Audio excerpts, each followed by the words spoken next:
paraan kung paano natin i-align yung squeegee dun sa cup. Yung ganyan, imbes na yung frame ang lalagyan natin ng linya, pwedeng ito mismo diretso ibababa natin ganyan. Kung hindi pa na ilalagay yung frame. Yan. Ito natin ilalagay ito ngayon. Lalagay na natin ito. Yan.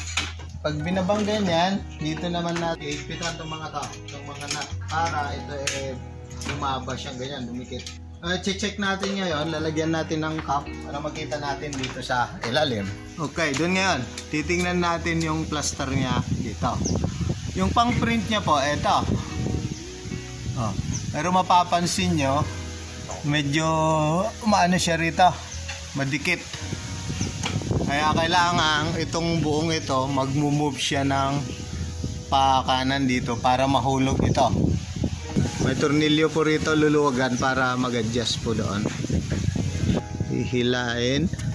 Kasi marami pong sizes ng cups kaya na-adjust po natin ito. Titingnan din dun sa axis dito sa kabila para makita kung skwalado. O ayan, nahulog na po yun doon para pag hinilang ganun, magpe-print. O itong print niya, ayan po. Makikita nyo na nandito sa parteng ito ng cup. Tama-tama siya. Yan po, ito, iiwasan niya itong mga bibig. Napaka-importante po niyan para lumapat po ito. Kasi pag hindi natin nilagyan yung iiwas siya dito, parang lulutang ito, hindi mo ma-press yung screen, yung lapat niya dito. Tapos may mapapansin, medyo naangat dito. Kaya nung i-press nung ano natin, nung squeegee sa taas. Pero mas maganda, dayain ng konti rito, pataas na gano'n. Yan, para umangat siya ng konti, pwede nating, hindi dito, luwag. Ayun o, yumuko siya dahil maluwag. Pero itataas natin gano'n. Saka natin higpitan.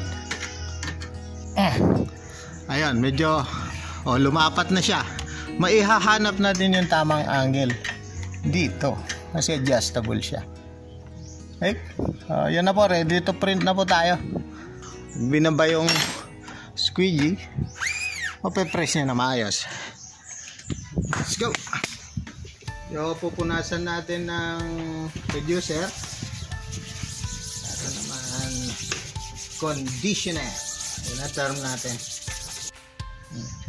Para bumaba pa ito ang hihigpitan. Mataas yan ha. Ginamit natin. Hindi natin sukatin dyan pababa ito. Pababa na siya. Pag nag-flooding, kaganyan niya, itataas mo ganyan, lalagyan niya yung butas. Ready na yan for printing. Konting ganun lang.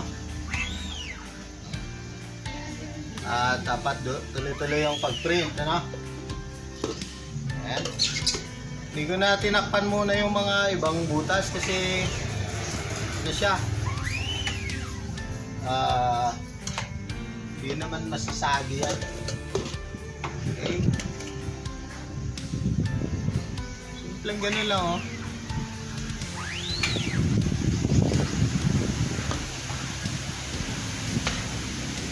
dapat maganda rin yung pag-abang ng mga printahan para mahangin.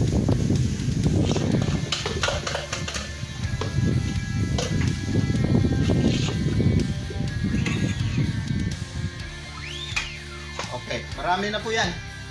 Okay, so titingnan natin. Ito po yung print. Ayan linis po niya Yan, tapos may drawing siya dun sa likod. Lumabas din po lahat. Ayan, ang liliit po niyan. Kung gaano kaliit yan. Ito po yung washer. Pag tinabi natin ganyan. Ayan kitang kita yung yung mga print niya.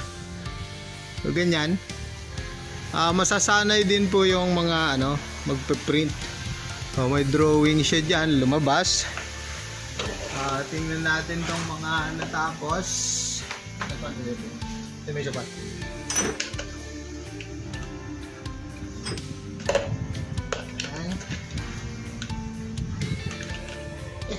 Itong hangin na to. Walang pa kasama Ayan po sila. Ay! Ano ba yan? Taas. Kainis naman. Ayan po ang mga print. January po yung mga unang dinedeliver namin na nabenta. Okay. Pinong-pino po yan.